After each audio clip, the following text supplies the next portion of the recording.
Katanes bilan ko'p narsa o'zgarmadi deb hisoblayman. Men uchun baribir Navbahor eng zo'r. O'zbek klassikosi deb Neftchi Paxtakor aytishadi. Andijon Sagajon bo'lsa bilamiz. Yo, ashi joyi kesib tashlaysiz. Muxlislarni o'ldirib Eldor Shomurodov bilan Masharipov faoliyatini tugatgandan keyin ularni o'rnini bosadigan o'yinchilar bormi? Eldor bilan Jalolli darajasiga chiqish uchun xarakteri bor bo'ladi. Futbolchilar juda katta mehnat qilish kerak. Jahon chempionatidan keyin faoliyatini tugatsa, terma jamoamiz juda qiynaladi 1-2 yil. Hozir o'zi bemalol o'yinchi sifatida bosish mumkin, lekin razdevalkada jamoani o'yiniga tayinlashda sardorlik boshqa narsa. Arablarga ikkita pas yetadi, yakkama-yakka biriga-bir chiqib ketishiga. Chunki bularning legioner o'yinchilari mana shunaqa tezkor hammasi. Ba bilan o'yinda 2-1 yutamiz, davomma, lekin yurak bir. Biz doim safarga chiqqanda shu hakamlardan pand yegamiz. Aytadi, hakami bilan urib kelamiz, xudo xolasa. Katta ehtimolga qarshi Birlashgan Arab Amirliklari bilan o'yinda Eldor aniq ishonaman, Birlashgan Arab Amirliklariga Eldor Shomurodov gol uradi. Hozirda Bobur Abduxoliqov bu safargi termani o'yinlariga chaqirilmadi. Bunga aynan nima sabab deb o'ylaysiz? Chaqirmay to'g'ri qilishdi deb o'ylayman. Assalomu alaykum. Bugun biz Protsess sayti bilan birgalikda Jarayonda podkastining ilk sonini Navbahor fan klubi yetakchisi Muzaffar aka G'afforov va Paxtakor fan klubi yetakchisi Javohir aka Shokirov bilan birgalikda boshlaymiz. Assalomu alaykum. Assalomu alaykum. Bugungi podkastimiz 5-iyun kuni terma jamoamiz o'yini oldidan bo'ladigan podkast bo'ladi. Ya'ni o'yin oldidan qisqacha tahlil. Ya'ni o'zingizlarning fikringizni bildirib o'tishingiz kerak bo'ladi. 5-iyun kuni xabaringlar bor. Butun O'zbekistonimizni kutayotgan o'yin. Tarixda bunaqasi bo'lmagan. Agar muvaffaqiyatli natija ko'rsatsak, jahon chempionatiga birinchi marta chiqamiz, xudo xolasa. Bizga durang ham yetadi. O'ylaymanki, bemalol kamida durangga erisha olamiz. Potensial даже yutuqqa ham yetadi bizni terma jamoamiz. O'zbekiston terma jamoasini va Birlashgan Arab Amirliklari jamoasini hozirgi holatidan kelib chiqqan holda oldingi o'yinlar bilan solishtirgan holatda bir solishtirsak, qaysi jamoani kuchi ko'proq, ya'ni qaysi jamoa bir o'yin taktikasi jihatdan kuchliroq deb o'ylaysiz? O'zbekiston milliy terma jamoasi har bir pozitsiyasini olib qarasak ham, bizni milliy terma jamoamiz a'zolarining potensiali ancha yuqori. Himoyada ham, hujumda ham top 5 chempionatlarda o'ynaydigan o'yinchilarimiz yetarli. O'ylaymanki, to'g'ri taktika tanlab, to'g'ri yondashuv bo'lsa o'yinga ancha rezultat qilamiz. Birlashgan Arab Amirliklari bilan o'yindan oldin Birlashgan Arab Amirliklarida 12 ta mahallashtirilgan futbolchi bor, 26 ta futbolchidan. Lekin bizning jamoamizda hozir ideal holatda, nima deydi, 6 avlod yetishib chiqqan. Bizni jahon chempionatiga chiqish uchun hozir bizda bosim kamroq.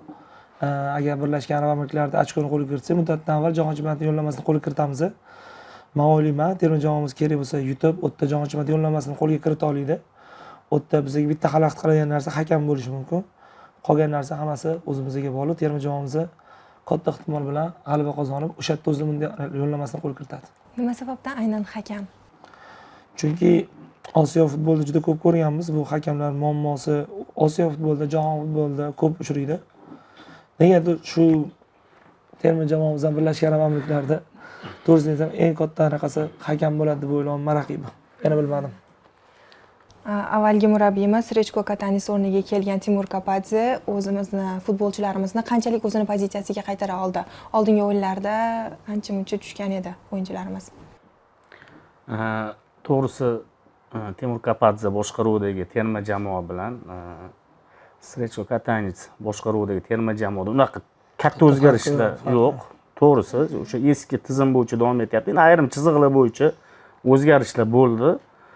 Lekin Rechko Katanis bosh murabbiylik paytidagi murabbiylar ham hozir ham bor, faoliyatini davom ettiryapti. Eng avvalo bizda himoya mustahkamlandi, oldinga qaraganda to'g'ri tanlovlar bo'ldi. Javohir gapiga qo'shilaman. Biz doim safarga chiqqanda hakamlardan pand yegamiz. Ayniqsa Qatar bilan o'yinda ham ochiqchasiga ba'zi epizodlarda bilinib qoldi. To'g'risi, mayda follarda juda katta naqada bo'ldi. Ishonchim komil, baribir hakamlar azim ko'p o'sha o'yinda ish ko'rsatishadi, lekin aytadi, hakami bilan urib kelamiz, xudo xolasa.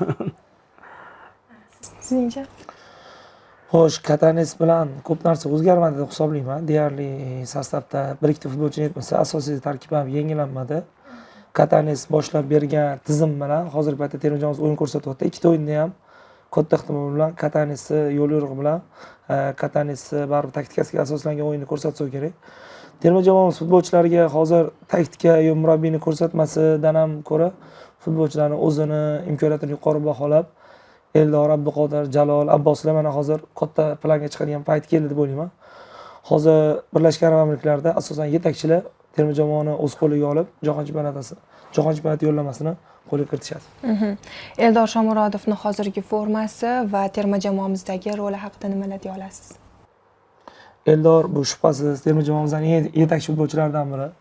Tarbiyaviy jihatdan ham Eldor havas qilsa bo'ladigan yigit, terma jamoa ichida ham futbolchilarni hurmat qilishadi, haqiqiy sardor.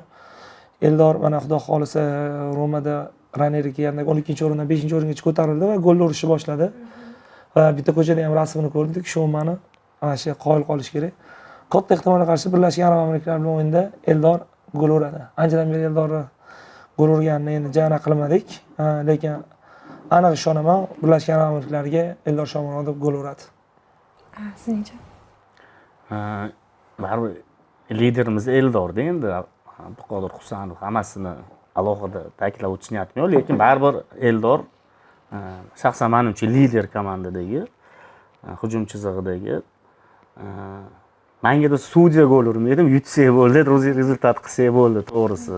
Yo'qdan necha bo'lsa ham. Bitta narsani xohlardim.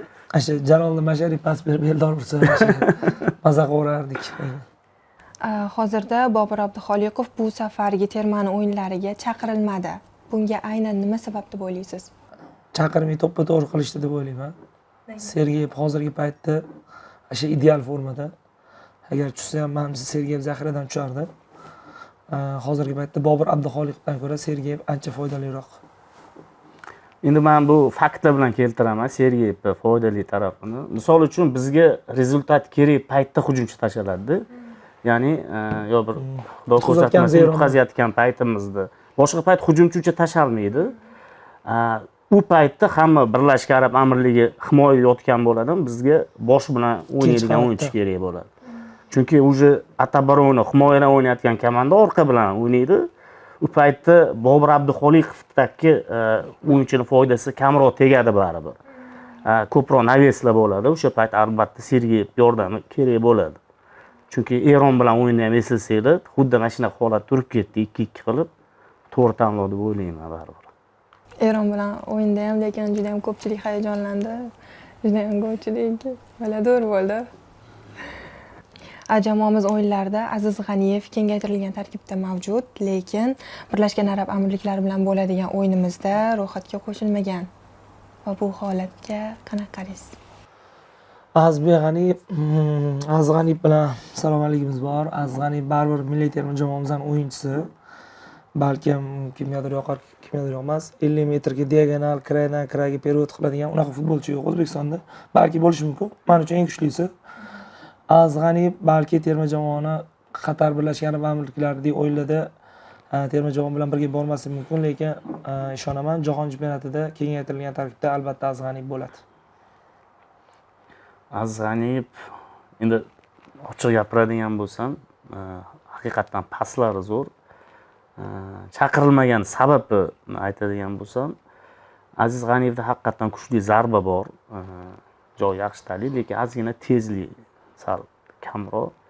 Arablar juda tez, ayniqsa Yevropa, mana bu Janubiy Amerikalik legioner deydi-yu. Balki o'shani hisobiga chaqirilmagandir, chunki biz baribir Abbos Fayzullayev qolgan markazda krayda o'ynaydigan o'yinchilarimiz tezkorda. Balki raqibga qarab chaqirilmagan bo'lishi mumkin. Chunki arablarga ikkita pas yetadi, yakkama-yakka biriga bir chiqib ketishiga. Chunki bularning legioner o'yinchilari mana shunaqa tezkor hammasi. Balki shuni hisoblagandir. Individual mahorati juda yuqori ularda. O'yinchilarimizdan aynan nimani kutyapsizlar? O'yinchilarimizdan birinchi navbatda shijoat, g'alaba, xalqimizning hayit, ertasiga hayit bo'lar ekan. Hayit bayramiga yillar davomida kutilgan, odamlarga unutilmas tun baxshlik deydi. Bu xudo xolis milliy terma jamoa chiqqanda millionlar qalblar xudo xolisa futbol quvonchidan xursand bo'ladi xalqimiz deb o'ylayman. Albatta bir qadam qoldi. To'g'risi bu darajada yaqin kelmaganmiz hali hech qachon. Balki bitta gol yetmay qolgandir, bitta ochko yetmay qolgandir, lekin bunaqa zapas shans bilan hali kelmaganmiz-da. Ikkita tur oldin. Yigitlarga biz ishonamiz. Menimcha bunaqa imkoniyat qo'ldan boy berishmasa kerak, chunki shu darajada yaqin keldikki, o'sha qo'l bilan o'sha aqishga qarab turibmiz. Shomurodovni ham yaqinda intervyusini ko'rdim. Halil Hamidov gapiribdi, aytibdi. Futbolchida ikkita orzu bo'ladi debdi. Bittasi top 5 chempionatda o'ynash, bittasi terma jamoa bilan jahon chempionatiga chiqish.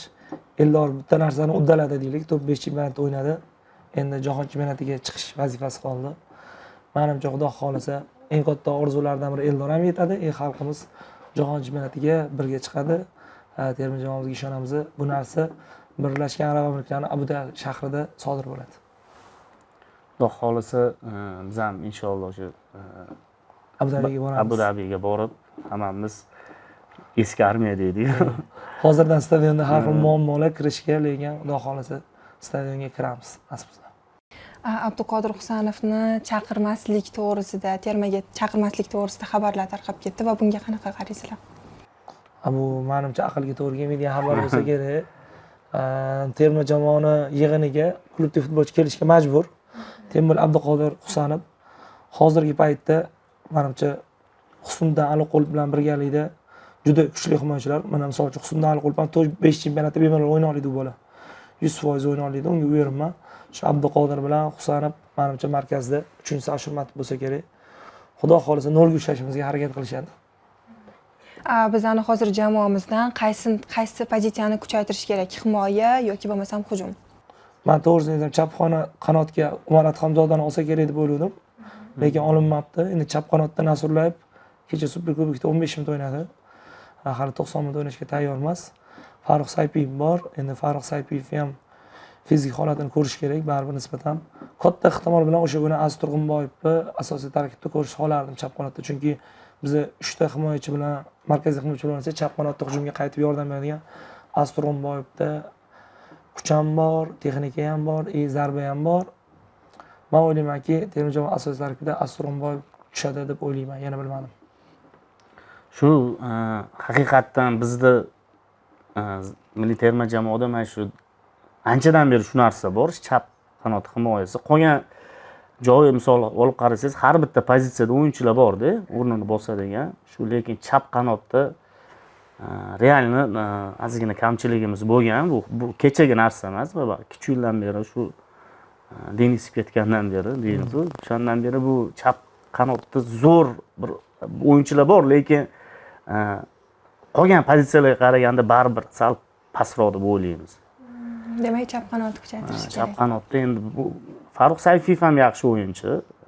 Eronda zo'r o'yin ko'rsatdi. Zo'r o'yinchi. Endi kayfiyatga qarab, ammo lekin shu chap qanot baribir o'ylantiradi ozgina odam. Agar hozir oramizda Timur Kapadze bo'lganlarida ularga qanaqa taklif berardinglar? Faqat shu chap qanotni kuchaytirishlik kerak degan taklif berarmidinglar yo yana boshqa takliflar ham bo'ladimi? Chap qanotda endi Farruh Sayfiyev ham 30 dan o'rchda turnadan chiqib kelyapti, olimpiyskiga chiqib kelyapti. Mana misol uchun o'zimni komandamni aniq qilib gapiraman. Misol uchun Mirsaidov ham juda zo'r o'ynayapti chap qirayda. Hozir oxirgi o'yinlarni ko'rgan bo'lsanglar, juda zo'r qo'shilyapti hujumga. Ko'rsa bo'ladigan o'yinchi buni ham. Men Temur aka, assalomu alaykum. Xudo xohlasa paytda chiqamiz derdim, aralashmasdim to'g'risi. Chunki Temur aka bizdan ko'ra ko'p narsani biladi, yaxshilab tushunadi. O'zbekiston va Yevropa klublari o'rtasidagi eng yaxshi 3 ta fan klub qaysi? Qani Muzaffar aka. Yaxshi. Bittasini qo'shmayman. Andijon qo'shilmadi. Yo'q, Andijon emas. Kimligini ham aytmayman. Qo'shmayman bu komandani. Ular shaxsan men uchun zo'r emas, o'zi uchun zo'r. O'zimni komandamni ham qo'shishim kerakmi shunda? 3 ta sanasangiz bo'ldi. Endi Navbahor men uchun baribir eng zo'ri. Endi uni tashlab 3 tani olamiz. Endi bu neytral sifatda men Navbahor qo'shmayman bu yoqda. Chunki men uchun baribir Navbahor eng zo'ri. Neftchi, Paxtakor, Dinamo. Shuda. fan klub o'zini nazarda tutadigan bo'lsak, chunki oxirgi yilda Dinamo juda qo'shdi. Neftchi ham qo'shdi. Endi Paxtakor fan klubi yaxshi bo'lib kelgan. Buni bilamiz. Bir xillik, sinxronlik. Lekin mani neadekvatni deb ayblamayman. Men bitta komandani qo'shmadim. Bor yana bitta, lekin qo'shmadim. Shu. Nodir aka uzrlik. Xo'sh, qo'shamiz. Andijonni qo'shmasak bo'lmaydi. Eng yaxshi fan klubidan bittasi shubhasiz Andijon. Ultras Burgut. Andijon fan klubi haqiqatda kuchli, zo'r. Ikkinchisi bu yil shubhasiz oq armiya deydi-yu, Dinamo. Davay qilib bosamiz. Sog'diyona kecha Qizilqum bilan o'yinni ko'rdim. Ko'p epizodlarni ham ko'rdim. Zo'r muxlislik bo'lgan, zo'r comeback bo'lgan. Oq armiyadagi bolalar yaxshi mehnat qilishyapti.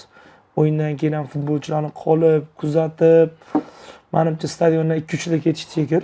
Ko'p videolarni ko'rib chiqdim. Mana oq armiya zo'r ketyapti. Uchinchisi Xorazm Toshkentga kelganda ko'rdim. Fan klub rostdan yaxshi ekan. Молодцы, 1100 kilometrdan avtobusda kelib, bir kun vaqt yo'lga, bir kun vaqt yana ketishga. Молодец, fan klub qilish oson emas, o'tdan kelib. Navbahorga ham qo'shardim. Navbahorda o'zlariga ham aytganman. Muxtiyom har yil arishuradi. Biz o'zimiz charchab ketamiz, kim fan klub boshlig'i deb. Shuning uchun qo'shmadim. Neftchida muxlislar soni bo'yicha Neftchiga ham gap yo'q. Ayniqsa menimcha Marg'ilonda vobshe Neftchi muxlis ko'p. Chunki Farg'onaga 2-3 kundan boramiz. Neftchida odam sig'im o'z vodiyda juda kuchli. Vodiy jamoalarida stadionga odam kirish muammo narsani o'zi yo'q. Haqiqatdan bizda 2019-yil biz fan klub tashkil qilganmiz. Bir 7 marta ishdan bo'shab ishga qaytgan bo'laman. Shaxsan o'zim bu yil bir 2 marta bo'shab qaytdim yana. Bu albatta ko'pirtirib gapirilyapti. Shartnoma yilda boshida qilinadi. Endi bizda gapiga qo'shilaman, haqiqatdan ozgina ikkiga ajralish bor, lekin ofitsial fan klub bitta bo'lgan bizda.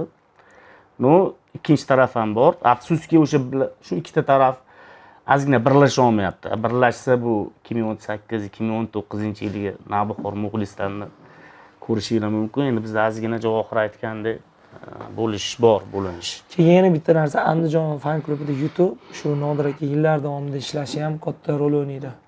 Har xil odam kelsa, har xil yo'nalishga tortadi. Aytadi, aravani hamma joyga emas, bitta joydan tortsa, menimcha yaxshiroq bo'ladi. Kakraz 2009dan beri Alisda 2019 kelganman ishga Paxtakorga. 2019da hamman. 2019dan. Endi yoshlik kelganmiz. Ofitsiallik 2019 kelganmiz ishga Paxtakorga. Paxtakor muxlislariga baho berish shart emas. Hamma biladi, u ko'p gapirishdan shart emas. Lekin qolgan komandalarga ham hammasiga omad, Jizzax hammasiga. Lekin Dinamo fan klubi, Dinamo muxlislari deylik, общий haqiqatda yaxshi ketishyapti. Jamoa hozir yaxshi o'yin ko'rsatayotgani ham bu rol o'ynaydi, lekin har xil vaziyat bo'lganda ham qo'llab-quvvatlasa, bu yil o'sish katta. Oq armiyadagi jigarlar davay bosamiz. Ko'p yillardan beri chempionatlarni kuzatib kelasizlar. Sizlarning fikringizcha eng top 3 ta o'yin qaysi? Boya klublarda. O'zimdan milliy chempionat. Boya klublarni solishdi, endi o'yin. Men uchunmi? Qarama-qarshilik anaqa nuqtai nazaridan olib qarasa, ya'ni muxlislarni ham aurasi tushadi bunga. Faqat u komandalar emas, u katta narsa qarama-qarshilik deb oladigan bo'lsa, bu eng kattasi bizda oldindan Paxtakor bilan kelgan, bu biladi, urush to'polonlar, ya'ni anaqa bo'lgan. Endi oxirgi yillarda bunga Andijon qo'shildi bizga. Dahshatli derbi bo'lyapti. Shu Neftchini ham qo'shaman, lekin asosiy qarama-qarshilik 3 ta o'yin bo'lsa Neftchi. Paxtakor. Qaysi o'yinligini aytmaysiz? Paxtakor Navbahor menimcha endi bu mavzuda o'sha birinchi o'rinda chempionatni boshlangandan beri Javohir ham biladi. O'zbek klassikosi deb Neftchi Paxtakor aytishadi. Bu noto'g'ri. Klassiko so'zining ma'nosi muntazam chempionatlarda qatnashgan, ya'ni Pro Liga uchib ketmagan komandalarga ishlatiladi. Real Barsa ham xuddi shunaqa Ispaniyada. Bekorga El Clasico deyilmaydi. El Clasicoda 3 ta komanda bor. Atletico ham bor, Atletico Bilbao bor, Barselona bor, Real bor. Bu 3 ta komandani o'ynagan klassiko deydi ispanlar. Bizda O'zbekistonda haqiqiy klassiko Paxtakor Navbahor. Chunki bu ikkita komanda elitadan tushib ketmagan hech qachon. Endi yuzaki Neftchi, Paxtakor deyishadi. Rasman olib qaraydigan bo'lsak, Paxtakor bilan Navbahor o'sha 91-yildan beri hali elitadan tushib ketmagan ikkita komanda xolos. Qolgan hamma komanda, ayrim komandalar через yil tushib chiqqan. Yuribdi hozir ham. 1 yil Pro, 1 yil Superliga qilib yurgan komandalar ham bor. Lekin Navbahor bilan Paxtakor o'sha 92-yildan beri qarama-qarshiligi, hatto bizning komanda orada pastga urilib yurgan bo'lganda ham qarama-qarshilik eng yuqori. Birinchi o'rinda Paxtakor Navbahor qo'yaman shaxsan. Keyin oxirgi yillarni olib qaraydigan bo'lsak, biz azaliy muxlislar o'rtasidagi finallarni ham ko'rdinglar. Andijon bilan katta cho'qishlar bo'ldi bir-biriga. Xo'rozlar cho'qiydi-ku, tovuq xo'rozlar bir-birini cho'qiydi. Xuddi shunaqa cho'qishlar bo'ldi. Andijon muxlislariga gap yo'q. Haqiqatan final haqiqiy menimcha bitta bo'ldi bu final, o'tganlik final. Afsuski biz yutqazdik, lekin shu Andijon bilan ikkinchi o'yin hisoblayman. Uchinchi o'yin bu ham bitta klassikolardan biri o'zbek futbolini. Neftchi bilan shu Navbahor o'yini. 3 ta o'yin shu. Muhim. Bizda ham o'ziga xos. Endi men o'zim o'yin ko'rgan o'yinlarni ayta qolaman. Birinchisi 2009-yilgi Rivaldosi bor Bunyodkorga qarshi final, Paxtakor markaziy stadionida Andrey Burgan 1-0 yutgan o'yinimiz. Ikkinchisi 2014-yil Lokomotiv maydonida Paxtakor yutsa chempionlik imkoniyati oshardi. 3-1 ga g'alaba qozonganmiz va o'sha o'yinda 3 ta himoyachi gol urgan. Kremes, Boyan, Merzlakov zo'r o'yin bo'lgan. Ulardan Shog'ilonov urdi, Alisher adashmasam. O'sha o'yin, uchinchisiga endi bitta neytral o'yin qo'yish kerak. Andijon Navbahor o'yini, Farg'onada bo'lgan o'yin. Вообще zo'r haqiqatda. Balkim 30 yil ichida eng yaxshi final, zo'r o'yin bo'lgan. Qo'shimcha vaqt bo'lgandan oxirgi minutlarda urilgan golga emas, o'yin intrigasi, o'yin shiddati, aurasi, menimcha Andijon Navbahor uchun bo'lgan o'yin eng yaxshi o'yinlardan bittasi. Lekin El Clasicoga bu sizning shaxsiy fikringiz. Paxtakor Navbahor deyapsiz-ku, u baribir Neftchi muxlislar unga qo'shilmaydi. Neftchi bilan Paxtakor baribir o'ziga xos El Clasico bo'lib ko'rsa kerak deb o'ylayman, yana bilmadim. Yo'q, men endi El Clasico so'zini rasmiy ma'nosini aytdim. Bu rasmiy ma'nosi El Clasico'ni Barsa Real o'yini ham o'sha YouTube anaqadan ko'rsanglar, ma'nosi shu. Muntazam o'sha elit ligada qatnashgan jamoalarga ishlatiladi bu El Clasico. Biz Superligada ham ikkita komanda bor, xolos, tushib ketmagan. Shuni nazarda tutib aytdim. Haqiqatan lekin Neftchi bilan Paxtakor o'yini o'sha 92-yildan beri, misol 96-97-yilgacha eshitgan bo'lsak, qolganini ko'zimiz bilan ko'rganmiz.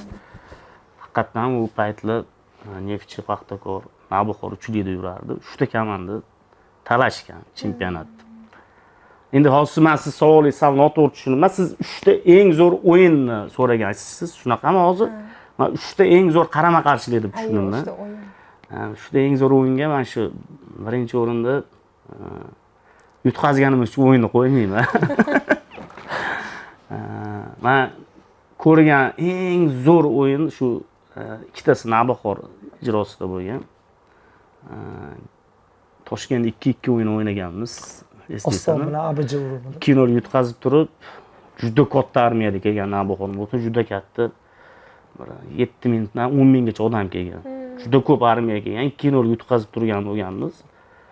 Va oxirida 2-2 qilib ketganmiz.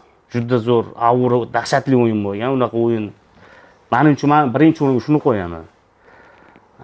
Ikkinchi o'ringa Paxtakor bilan shu Bunyodkorni 1-1 bo'lgan o'yini qaysi edi? MXSkda bo'lgan. O'sha o'yin esimda qolgan. Oxirgi marta Zaynat Tojiyev degan o'yin bo'lsa kerak. Albatta, ikkinchi o'ringa, uchinchi o'ringa men yutqazganimiz uchun bu o'yinni qo'yaman. Neftchi bilan Navbahor o'yini finaldagi. Yo'q, Andijon bilan. Uzr, Navbahor bilan. Hayajonimiz bilan Andijon desa hayajon bo'lsa-da bilamiz. Yo'q, ashi joyi kesib tashlaysiz. Ham muxlislarni o'ldiradi. Kesmaydi, ashi joyi prosmotrga olib chiqamiz. Andijon bilan Navbahor o'yini shu 3-o'yinga shu chunki yutqazganimizni qo'yaman. Bu o'yin biz yutadigan o'yin edi aslida. Yutadigan o'yin edi. Tushundida muxlislar. U17 Osiyo chempionlarining orasida top darajaga chiqadigan futbolchilarimiz bormi? Xo'sh, borlikka bor. Endi u faqat futbolchilarning o'ziga ozgina bari agentlik ham bog'liq. Futbolchilar o'z ustida ishlasa, harakat, nima deydi, xarakterini Abduqodir kabi yaxshi qilsa, menimcha chiqadi. Aka Shukurlayev bor. 18-raqamda ukamiz bor. Yaxshi u ham. Xo'sh, yana kim esa Muhammad bor, Zashni Muhammad ham. Keyin Aliyev 3 ta shu futbolchini Xudo xolisa kelajakda to'pov chempionatda ko'rsak kerak deb o'ylayman. Ama 7-raqamdagi kim edi? Uni shu bilan ismi kelmadi. Menga eng yoqqani shu bola o'yini juda yoqdi. Shu ikkinchi golni urgan. Ikkinchi golni urdi, g'alati. Saudiyaga. U dribling juda zo'r ekan. Xullas shu bola ismingizni haqiqatan zo'r driblingi, uzun to'p bilan ushlashi. Bu bola bemalol top 5 ta o'ynaydi agar anaqa bo'lsa. Abubakir, xullas Aliyev, keyin Muhammad. Xudo xohlasa 3 ta futbolchidan eng kamida terma jamoamizning asosiy tarkib futbolchisi chiqishadi degan umiddaman. Eldor Shomurodov bilan Masharipov faoliyatini tugatgandan keyin ularni o'rnini bosadigan o'yinchilar bormi? Chiqa oladimi? Mana 17 yosh, 17 da hammasi bosa oladi bular. Voy 9 ga 11 yutgan komandadan Sardor bo'lib bosa oladimi? Yetakchisi bo'lib. Ya lekin oson bo'lmaydi. Bularda xarakteri bor. Eldor bilan Jalolning darajasiga chiqish uchun Xarakteri bor bularning. futbolchilar juda katta mehnat qilish kerak. Jalol Yevropada o'ynamagan sababli Paxtakorda shu paytda Jalolning bitta gapi bor. Bolaligimda Paxtakor o'ynashni orzu qilganman, agar Barsada o'ynashni orzu qilganimda agar Barsada o'ynardim degan. Jaloldagi futbolchi, Shomurodovdagi futbolchi chiqsa, shularning ichida terma jamoamiz 10 yil ichida shubhasiz Osiyoning eng kuchli 3 ta komandasidan biri bo'lib yuraveradi. Lekin bir narsaga aniq uverinman, Eldor bilan Jalolning o'rnini balki ular jahon chempionatidagi faoliyatini tugatsa, bosish juda qiyin bo'ladi. To'g'ri, Abbos bor, Abbos yetakchilik xususiyati bor, Abduqodir bor. Lekin ko'proq Mashariplarning o'rni boshqada. Futboldan tashqari ham jamoa ruhiyatini, jamoa tartib intizomini, Masharipda bitta xususiyat bor, jamoa sardorligidan tashqari, jamoa ichki muhiti, jamoada ko'p narsalarga javobgarlik Masharip bo'ynida. U razvalka deydi-ku. Razvalkani qisqirgani kapitani. Qachondir baribir futbolchi baribir faoliyatini tugatadi, xuddi Qosimov, Odil Ahmedov singari. Lekin Masharipov bilan Eldor Shomurodov milliy terma jamoamizning oxirgi 30 yillik eng yaxshi kuchli 5 ta futbolchisidan ikkitasi shu deb o'ylayman. Bittasi Odil Ahmedov, bittasi Mirjalol Qosimov, Masharip, Shomurodov. Endi 5-chisini kim bo'ladi, uni vaqt ko'rsatadi. Johir ta'kidladi boya mendan oldin. Hozircha yo'q deyapti. Endi meni fikrim sal boshqacharoq. Chunki o'zbek futboli o'syapti-da. Oxirgi 10 yilda keskin o'sdi. Bizda bir xil eski muxlislar, yangi muxlislar deyshadi-yu. Oldingi pokoleniyadegilar oldingi sborniy zo'r bo'lgan deyshadi. Lekin Yaponiyadan 8 talab gol yeganlarimiz ham o'sha oldingi pokoleniya bo'lgan. Men hozirgi pokoleniya eng kuchligi deb bilaman. Lekin Koreyani ham urgan pokoleniya o'shada, yo'q, paytda 5-1 ga Koreyaga yutqazganmiz. Mayli 94 o'sha yutgan. 94 dan keyingi deyli, 97, 98 eng kuchli milliy terma jamoa o'sha paytdagi bo'lgan. Yig'lab ko'rganmiz 8-1larni to'g'risi. 5-1 ga anaqadan yutqazganmiz. Koreyaga, keyin Yaponiyaga. Hozirgi pokoleniya o'sishda davom etyaptimi? O'ylaymanki, kelajakdagi bundan keyingi futbolistlar bundan ham zo'r bo'ladi deb o'ylayman. Chunki o'zbek futboli o'syapti-da. Endi bularga qarama-qarshi fikr. Men o'ylayman, yaqin 10 yil ichida shubha qilmayman, juda uverinman bu narsaga. Eldor bilan Jaloliddin Masharipov saviyasidagi o'yinchi, lider, stabillik terma jamoada mana bunaqa narsa bor-da. 1 yil o'ynash mumkin, 2 yil o'ynash mumkin. Bular Eldorlar, Jalollar oxirgi 2019-yildan keyin mana hozirgi 7-8 yil ichidagi stabillik eng yaxshi o'yinchilarimiz. Terma jamoada stabillik o'ynash bu juda qiyin narsa.